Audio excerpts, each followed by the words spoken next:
I just did a quick read of The Hellbound Heart, which was written by Clive Barker and is also the novel that inspired, or novella that inspired, the Hellraiser movie, and also by extension the entire franchise. What is the most interesting thing about this? I guess this novel, this idea, this whole thing is that the fact that this novel is basically on its own. Clive Barker only revisited the concept of the Cenobites once in his fiction, much later on, and this was after many movies had been made. So that was kind of strange. You would think that he would have written many like short stories or novellas, but he didn't. So that's an interesting thought. But that aside, I also want to do a comparison.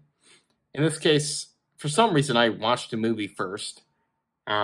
Maybe that's not strange for some people, but I usually try to read the book first and then watch the movie. I rarely ever watch movies in general, actually. But in this case, I actually watched the movie first. And setting aside the fact that the movie is of its time, it came out in 1987. This movie, I think, is very much an improvement on the book. And that's not even a slight against Clive Barker himself, because Clive Barker actually directed, and I think he wrote the script for the movie.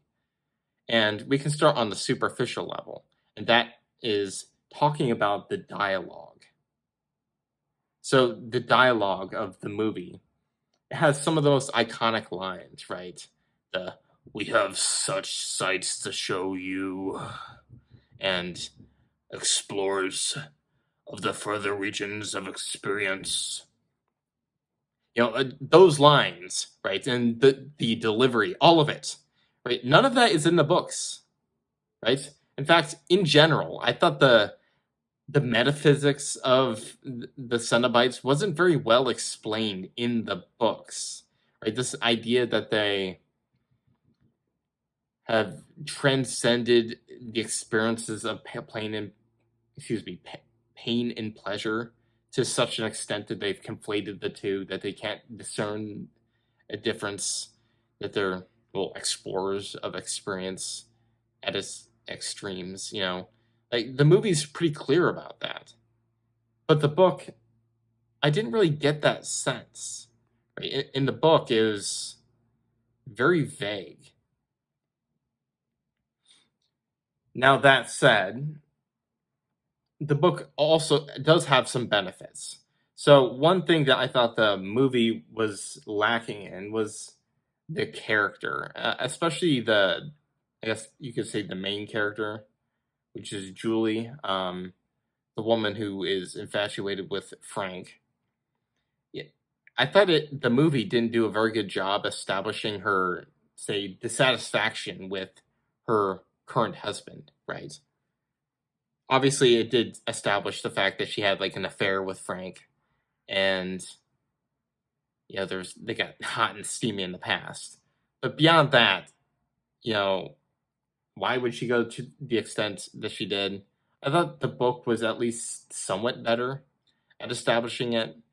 And I'm not saying it was a masterclass in character writing. It doesn't get deep into her psychology. Nothing like that. Right? It's not literary levels.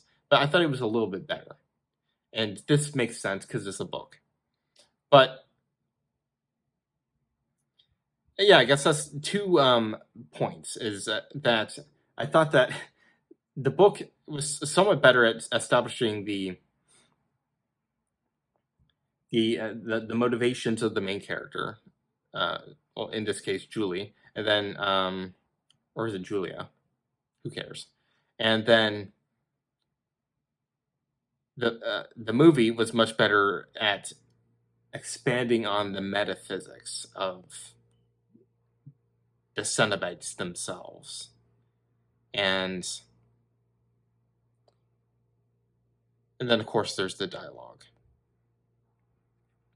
On top of that, in the book, For some reason, we got into the perspective of Frank himself, and we got light of his intentions very early on. And I remember it being more of like a twist at the end of the movie, right? It's not like a shocking twist. It's not like everything was seemed to be going one way, and then like, oh my god, this is like the shamalama ding dong twist at the end, like a Sixth Sense.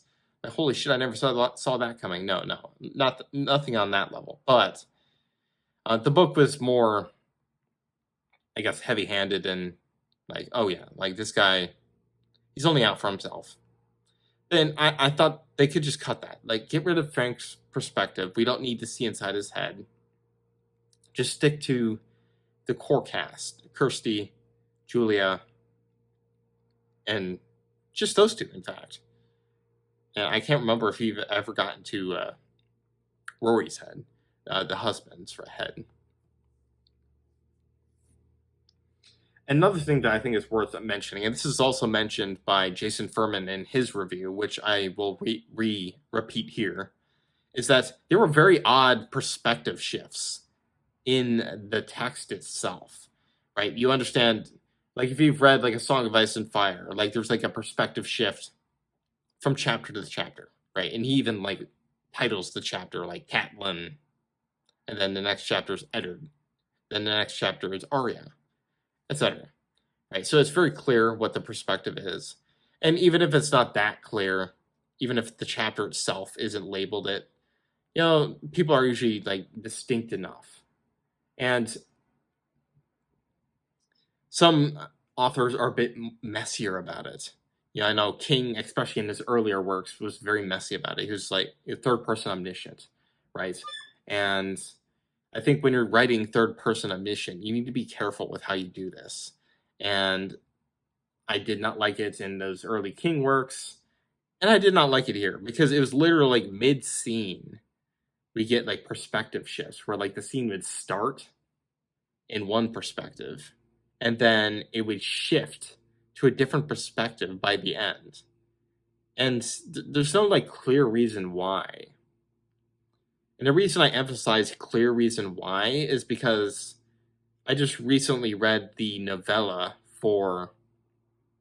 by Franz Kafka, the Metamorphosis, right? His most popular novella. And in this book, there's also a perspective shift. He writes in the third-person omniscient, and there's a slow perspective shift from, you know, Gregor, who is the man at the center of the story, and then it kind of like shifts slowly to just his family, right? But it's kind of like over the course of the story, right? So there's more like narrative intent behind it, and there's even thematic intent behind it. But in this story, in Hellbound Heart, it didn't really make sense. It came off as very sloppy, and I did not appreciate it. Let's just put it that way. Now that said, this novel, it did introduce the idea of the Cenobites. It did lay the groundwork, and the basic plot beats are there. I think they were massively improved on in the movie for the reasons I explained here, the dialogue especially. Some things were lost in the movie. Of course, the movie is a bit dated, but overall,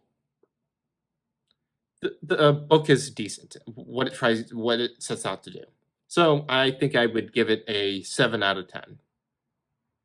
I have now released both volumes of The Paths We Have Taken, which is the first arc in the Broken Reality. This is my grim, dark, epic horror fantasy series. It takes the political intrigue of A Song of Ice and Fire, the abrasive characterization of Abercrombie, the long-term storytelling of One Piece, and the philosophical horror of the Second Apocalypse to explore the human capacity for cruelty. Check it out if you are interested.